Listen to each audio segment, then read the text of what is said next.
In the depths of an ancient forest, veiled in shadows and overgrown with gnarled trees, stood a crumbling, ivy-clad mansion. The villagers called it Thornwood Manor, but whispered tales spoke of the blood-bound house and its inhabitants, a family long dead, yet eternally bound by a dark curse.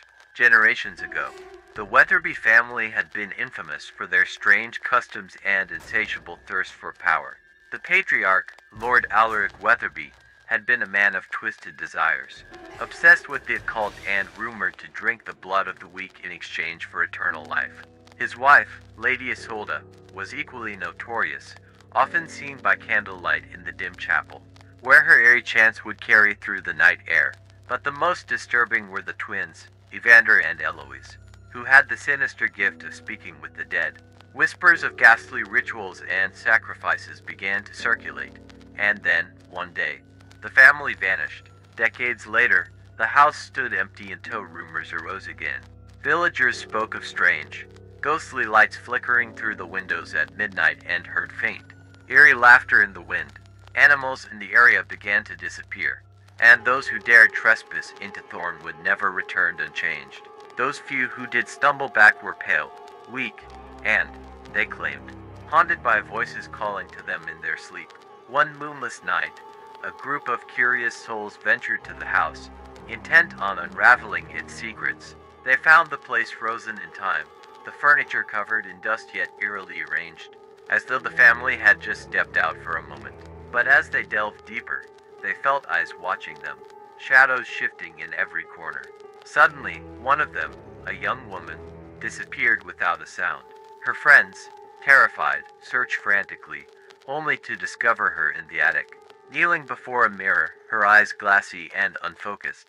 In the mirror's reflection, the twisted faces of Alaric, Isolde, and the twins stared back at them, wicked smiles stretching across their pale, ghostly faces. The survivors fled the house, swearing never to speak of it again.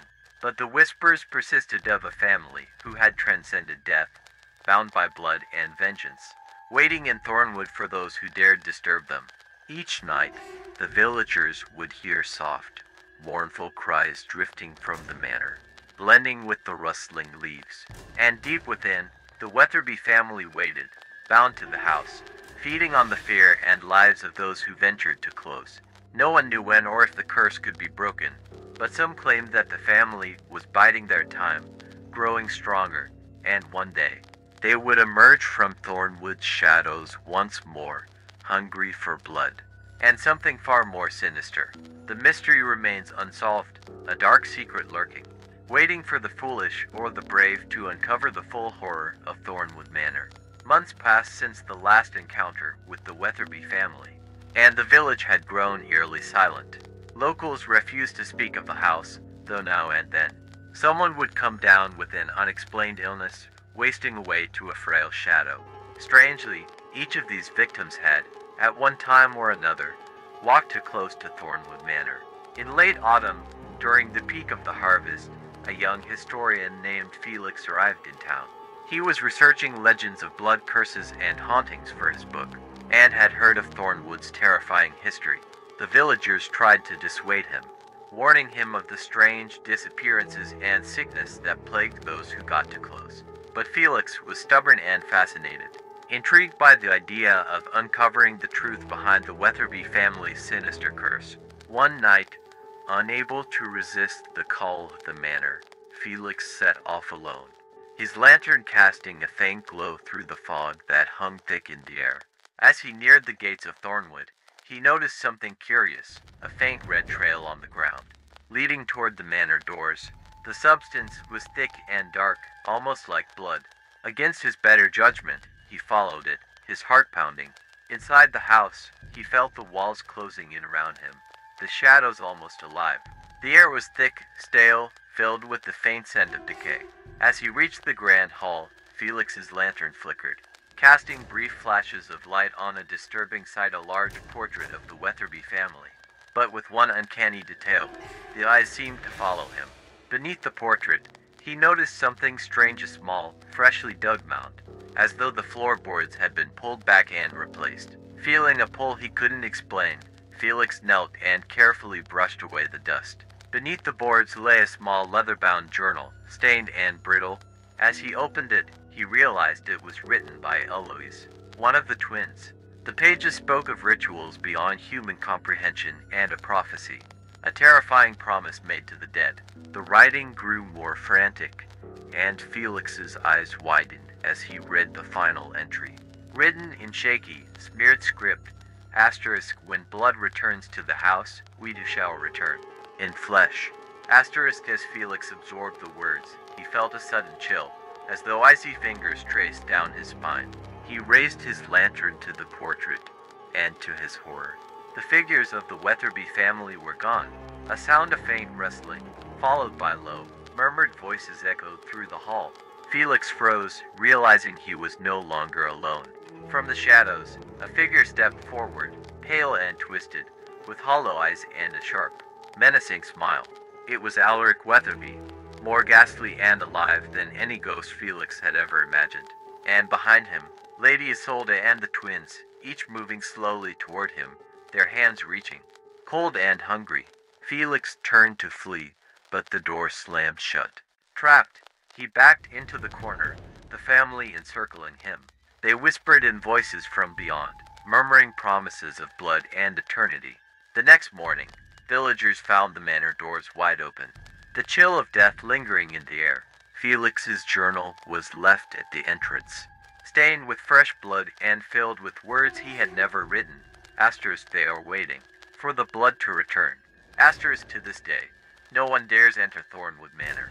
But every autumn, just as the fog rolls in, the faint whisper of children's laughter mingles with the rustling leaves, and the doors creak open, as though beckoning, waiting for the next poor soul to unlock the full terror of the Weatherby family's curse.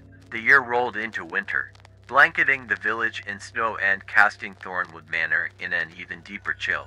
As the villagers prepared for the season, strange sightings began once more.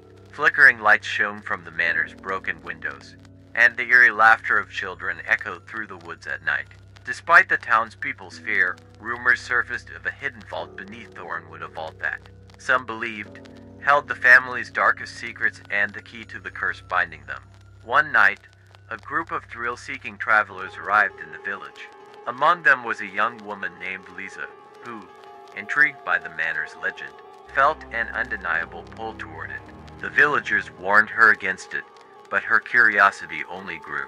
As if drawn by some unseen force, Lisa began to investigate Thornwood's history, discovering scattered documents about Lord Alaric's hidden rituals, and strange symbols carved into the walls of the manor cellar. The night before Christmas, when the village was at its quietest, Lisa set out alone to the manor, a lantern and a small journal in hand. Her breaths rose in misty clouds as she reached the gates, her heart racing with anticipation and fear. She pushed through the doors, finding herself engulfed in the heavy silence of Thornwood Manor. The house was as she expected, decayed, desolate, but strangely expectant. Navigating the labyrinthine halls, Lisa followed faint markings on the walls that led her down into the cellar. The air grew colder, and the shadows seemed to breathe, pressing closer on her. At the end of a narrow passage, she found an old iron door, half buried under years of rubble.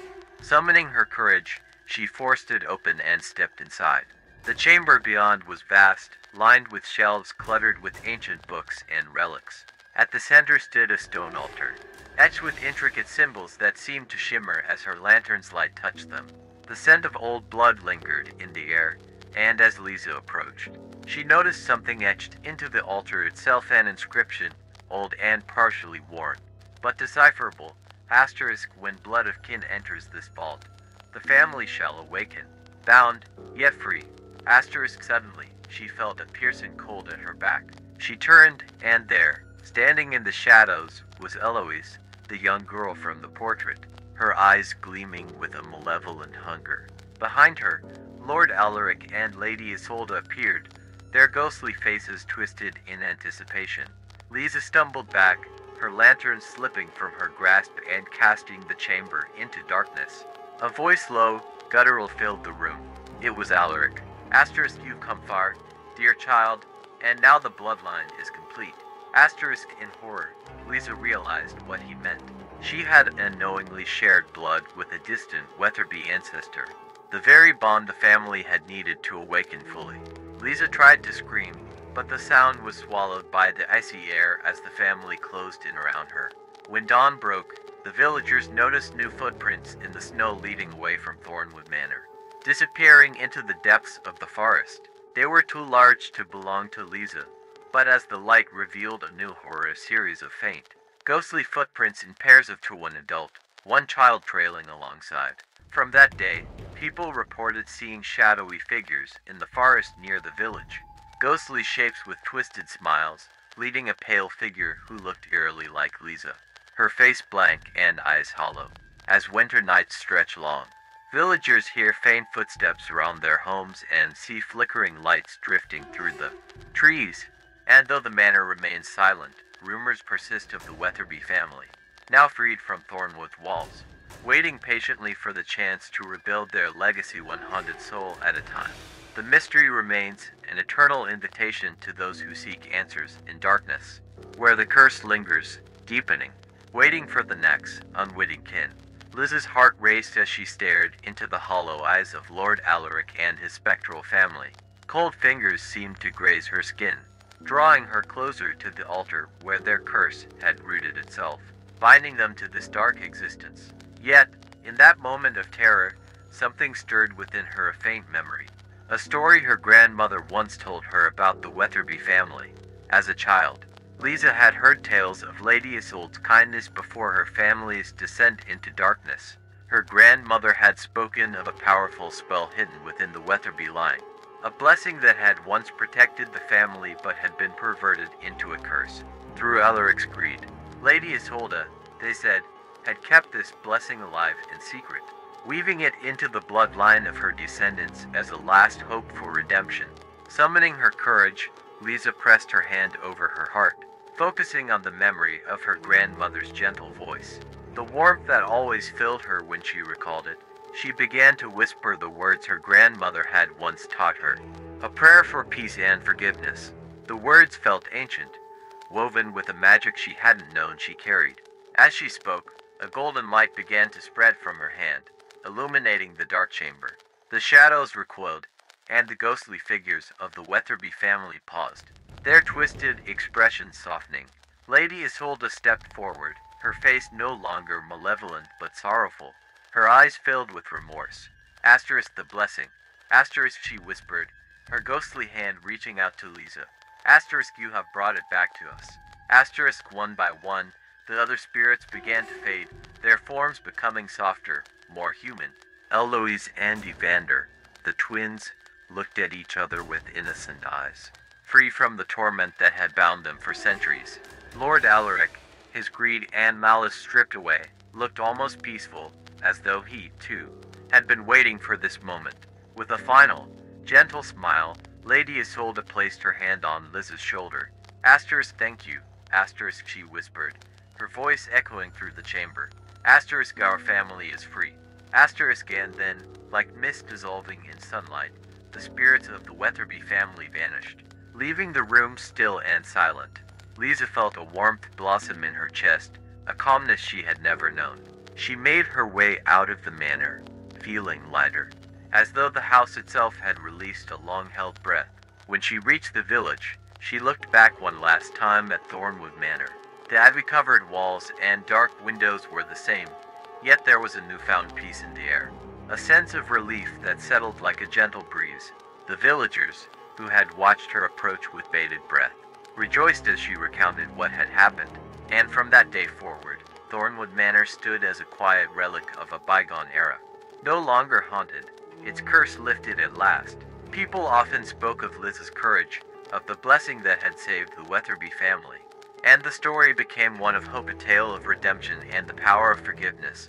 And in the heart of the forest, where shadows once loomed, sunlight finally broke through the trees, filling the village with warmth for the first time in centuries.